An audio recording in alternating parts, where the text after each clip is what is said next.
بسم الله الرحمن الرحيم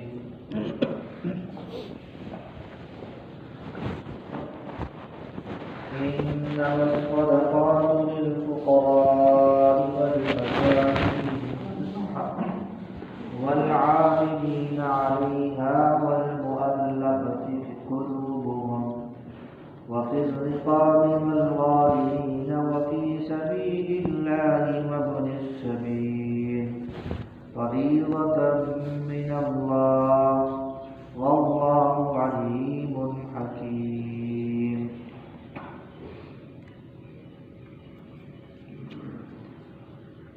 إنما الصدقات للفقراء، حقیقت میں صدقات فقراء اور مساکین کا حق ہیں، والعاملین علیہا،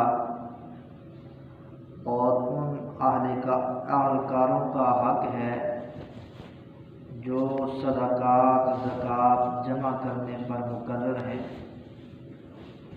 والمؤلفۃ قلوبہم،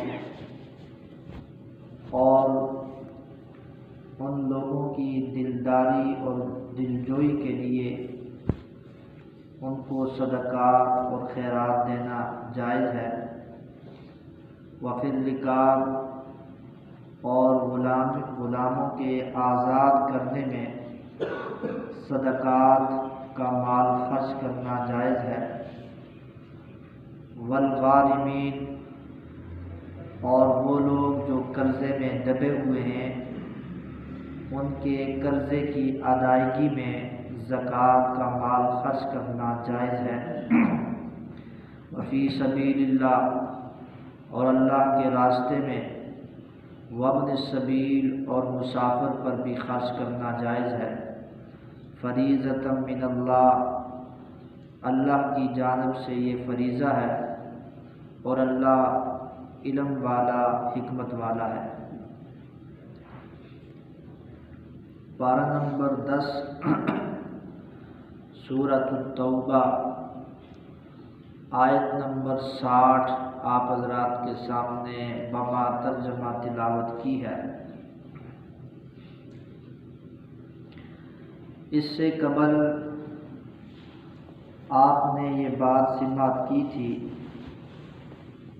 کہ منافقین نے رسالت مآب صلی اللہ علیہ وآلہ وسلم پر یہ اعتراض کیا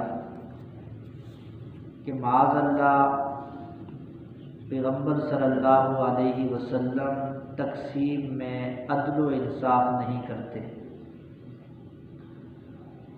اللہ تبارک و تعالی نے منافقین کو جواب دیا کہ رسالت مآب صلی اللہ علیہ وسلم جو تقسیم مال فرماتے ہیں وہ صحیح اور درست صف میں تقسیم کرتے ہیں، کسی کے ساتھ ناانصافی نہیں فرماتے۔ اللہ تبارک و تعالی نے صدقات، زکوٰۃ، ان کے مصارف بیان کیے کہ کن کن افراد کو زکوٰۃ کا مال دیا جا سکتا ہے۔ یہاں پر 8 مصارف بیان کیے گئے ہیں، یعنی 8 طرح کے لوگ اگر کہیں بھی آپ کو ملیں تو آپ اپنا زکوٰۃ کا مال ان کو دے سکتے ہیں۔ ان 8 کے علاوہ باقی کسی کو بھی زکوٰۃ کا مال دینا یہ جائز نہیں ہے۔ مثال کے طور پر جو بندہ صاحب نصاب ہے، صاحب نصاب کا معنی یہ ہے کہ 52.5 تولہ چاندی مالیت اس کے پاس موجود ہے یا کیش موجود ہے، اس کے برابر تقریباً 1,35,000 روپے بنتے ہیں۔ تو ایسی صورت میں ایسے صاحب نصاب بندے کو زکوٰۃ دینا جائز نہیں۔ اور دوسرا جو آل پیغمبر میں سے ہے اس کو بھی زکوٰۃ کا مال دینا جائز نہیں۔ صحیح بخاری میں ہے، امام الانبیاء صلی اللہ علیہ وسلم نے فرمایا کہ زکوٰۃ کا جو مال ہوتا ہے یہ لوگوں کی میل کچیل ہے۔ لا یحل لمحمد ولا لآل محمد، یہ مال نہ محمد صلی اللہ علیہ وسلم کے لیے حلال ہے اور نہ آپ کی اولاد پر یہ مال حلال ہے۔ تو لہٰذا جو آل پیغمبر ہیں ان کو بھی زکوٰۃ نہیں دی جا سکتی۔ اب سب سے بڑا مسئلہ یہ ہے کہ آل پیغمبر کون ہے؟ ہمارے ہاں تو ہر دوسرا تیسرا بندہ سید اور شاہ صاحب بنا ہوا ہے، ٹھیک ہوگا، پاویں اس کی جو نسل ہے اس کا پتہ ہی نہ ہو۔ یہ حقیقت میں آپ کو بات بتا رہا ہوں۔ اور پھر شاہ اور سید کے نام پہ آج کل کارڈ کھیلا جاتا ہے، جس طرح ہوتا ہے نا مذہبی کارڈ یا وومن کارڈ، خواتین کے حقوق کے حوالے سے لوگ کارڈ کھیلتے ہیں، تو یہ سید بھی ایک کارڈ بن گیا ہے۔ تو ایک بات ذہن میں رکھنا، خاندان پیغمبر کا مقام اپنی جگہ ہے۔ دور حاضر میں اگر اللہ اور اس کے رسول کے احکامات سے کوئی سید بھی بغاوت کرتا ہے نا، قطعاً وہ قابل احترام نہیں۔ قرآن کریم میں اللہ تبارک و تعالیٰ نے احترام اور اللہ کے ہاں مقبولیت کا جو معیار قرار دیا ہے، ان اکرمکم عند اللہ اتقاکم، کہ اللہ کے ہاں وہی بندہ قابل قبول ہے جو تقوی میں اعلیٰ مرتبے پر فائز ہے۔ اگرچہ وہ ذات کے اعتبار سے سید ہے، اگرچہ وہ ذات کے اعتبار سے کوئی نچلے درجے کی جو ہمارے معاشرے میں اللہ کے ہاں کوئی بھی نچلے درجے کا نہیں ہے، سب برابر ہے انسان۔ ہم کہتے ہیں کہ وہ نائی ہے، وہ فلاں ہے، یہ فلاں ہے، ان کو کمہار ہے، ان کو ہم کیا رذیل سمجھتے ہیں، حالانکہ رذیل نہیں سمجھنا چاہیے، انسان ہے، اور انسان کو اللہ تبارک و تعالیٰ نے اشرف المخلوقات پیدا کیا ہے۔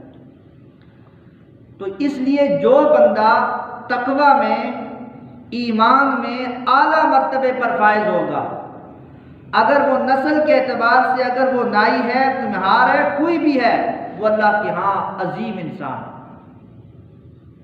اور دوسری طرف اگر سید ہے، بادشاہ سلامت ہے، لیکن ایمان اور دین اس کی زندگی میں بالکل بھی نہیں ہے، تو پھر آپ خود اندازہ لگا۔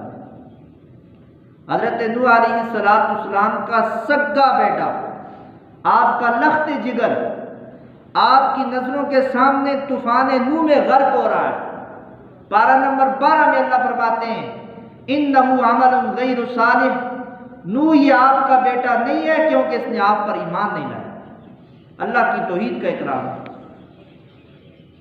تو اس لیے جو آل پیغمبر ہے وہ قابل احترام ہے۔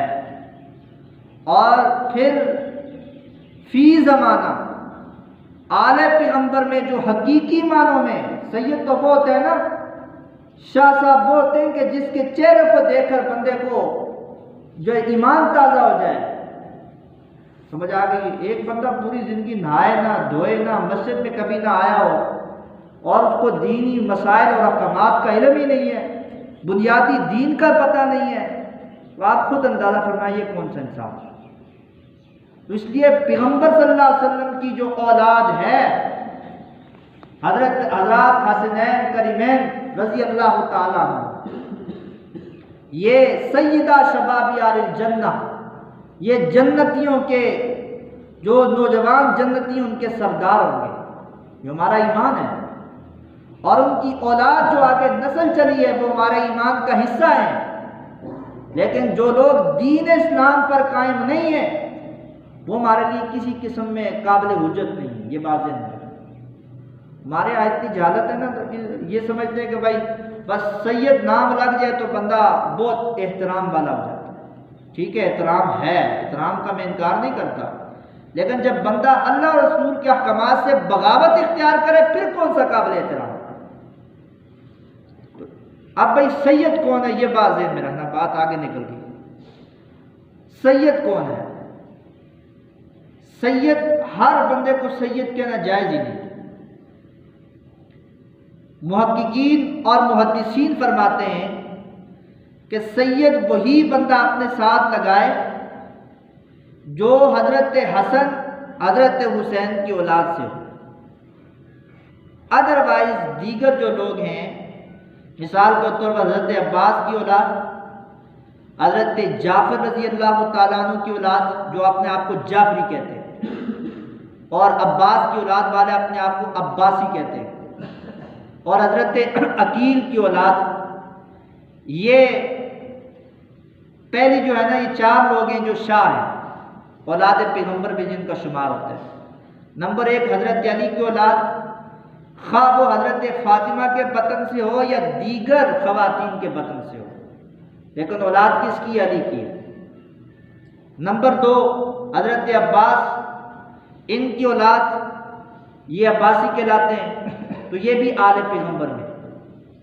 نمبر تین حضرت جعفر رضی اللہ تعالیٰ عنہ، یہ اولاد جعفری کہلاتی ہے، تو یہ بھی کیا ہے؟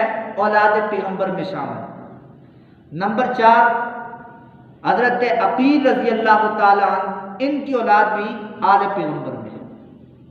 لیکن لفظ سید جو ہے نا حقیقی معنوں میں اگر کسی کے ساتھ لگتا ہے وہ صرف حضرت حسن اور حضرت حسین کی اولاد کے ساتھ، باقی عباس، حضرت جعفر، حضرت عقیل رضی اللہ تعالیٰ عنہم، ان کی اولاد کے ساتھ علماء فرماتے ہیں کہ سید نہیں لگانا چاہیے۔ باقی شاہ صاحب، بخاری، نقوی کوئی بھی لگائیں گے ان کی لائق نسبتیں لگا سکتے ہیں۔ ٹھیک ہو گیا؟ تو اس لیے یہ معلومات، چونکہ عام طور پر یہ ہوتا ہے کہ ہمارے ہاں تو پتھر اٹھاؤ گے تو سید نظر آتا ہے۔ سید ایک بہت بڑا قابل احترام، یہ کیا کہتے ہیں، یہ خاندان ہے، قبیلہ ہے، پھر یہ نسل ہے، ثابت شدہ ہے۔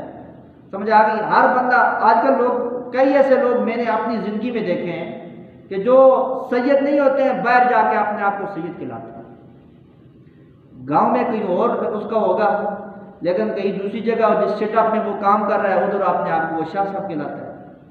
تو یہ بھی بہت بڑا گناہ ہے، اپنی نسبتوں کو چینج نہیں کرنا چاہیے۔ جو نسبت اللہ نے آپ کو دی ہے اسی نسبت میں جائیں، اور اپنی مقبولیت کا معیار ایمان بنائیں۔ تو اس لیے بہرحال یہ جو چار جو میں نے نام بتائے نا، ان چار افراد کی جو اولاد ہے وہ سید ہے، یعنی وہ آل پیغمبر میں شامل ہے، اور ان چاروں کی اولاد کو اگر کوئی مستحق ہے تو زکوٰۃ دینا جائز نہیں۔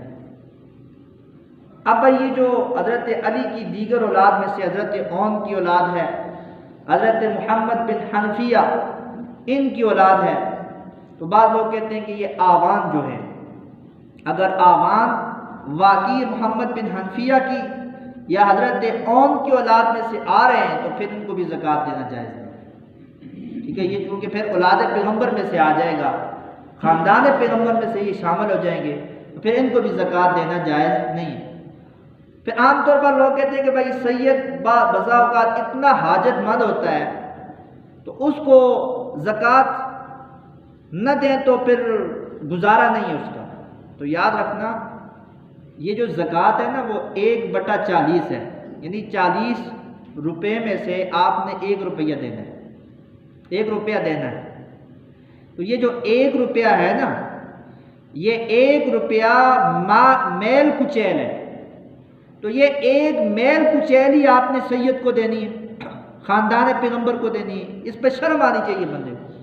جو 39 روپے ان میں سے دیں جو پاکیزہ مال، تاکہ اس سید کی کیا ہو جائے، خاندان پیغمبر کے افراد کی کفالت ہو سکے، ان کی حاجت پوری ہو سکے۔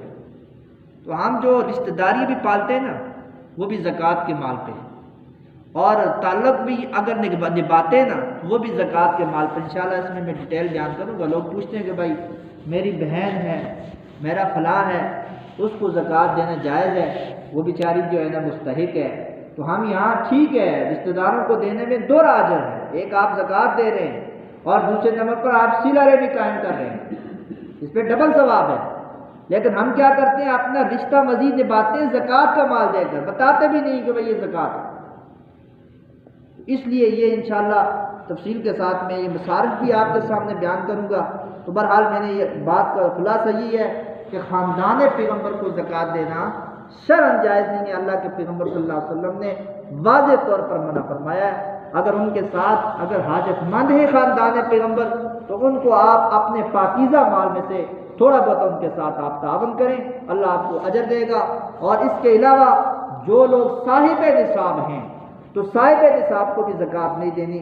اور تیسرے نمبر پر عام طور پر یہ گاؤں میں ہوتا ہے، دیہاتوں میں کوئی عورت بیوہ ہے نا، پورا گاؤں کیا ہے اس بیوے کو مال دیتی ہے، لا کے ہم زکوٰۃ کا مال دیتے ہیں، صدقات خیرات دیتے ہیں، اور وہ ایک مائی جو بیوہ ہوتی ہے نا، وہ سارا جو علاقے کا جو ہوتا ہے بڑا مالدار، اس سے بھی مال میں کیا اوپر چلی جائے۔ لوگوں کا نظریہ ہوتا ہے بھائی یہ بیوہ ہے، اور بھائی بیوہ ہے، اس نے اتنا مال اکٹھا کیا ہوا ہے، اس پر نہیں لگتی ہے زکوٰۃ۔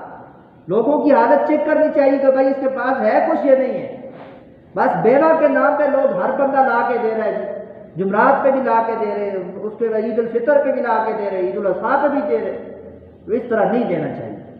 آگے چیک کرو بھائی، اگر عام طور پر میں نے دیکھا ہے اور لوگ آپ سب گواہی دے کے کہ بیوہ کے نام پر جن کو مال دیا جاتا ہے ان کے پاس کافی مال اسٹاک ہو جاتا ہے اور وہ صاحب نصاب بن جاتی ہے۔ پھر عام طور پر دیہاتوں میں یہ بھی ہوتا ہے، جو یتیم بچے ہوتے ہیں نا، یتیم، تو یتیم کے نام پر بھی کیا ہے مال لوگ دیتے ہیں، سارا خیر ہے جی یتیم ہے، یہ یتیم ہے، دوسرا تیسرا، اور پورا گاؤں کیا ہے اس یتیم کو دیتا ہے، تو یتیم کی تجوریاں بھر جاتی ہیں۔ یہ چیزیں دیکھ کر کرنا چاہیے۔ اللہ تعالیٰ نے عقل اور فہم و فراست دی ہے، آپ نے اپنے مال کا حق دینا ہے، غریبی کا حق ہے، لیکن اگلے بندے کو دیکھنا ہے کہ یہ کس کیٹیگری کا بندہ ہے۔ صرف بیوہ والا لفظ ساتھ نہیں ہونا چاہیے، طلاق یافتہ والا نام ساتھ نہیں ہونا چاہیے، اس کی پوری کا آپ کے سامنے اس کا پورا سٹیٹس ہونا چاہیے کہ بھائی یہ مستحق بنتی بھی ہے یا نہیں بنتی۔ پھر ہمارا یہ ہوتا ہے کہ ہماری بہن ہے جی، اس کا خاوند فوت ہو گیا جی، بھائی اس کو چیک کریں، اگر آپ خود آپ کے ساتھ کھا پی رہی تو پھر اس کو زکوٰۃ دینے کی کیا ضرورت ہے؟ یہ بہت ساری چیزیں ہیں جو ہمارے معاشرے کے اندر غلط رائج ہیں، ان میں بھی ہم نے کیا کرنی ہے، اپنی اصلاح کرنی ہے۔ انشاءاللہ یہ تفصیل کے ساتھ یہ مصارف زکوٰۃ آپ کے سامنے عرض کروں گا۔ اللہ کی توفیق۔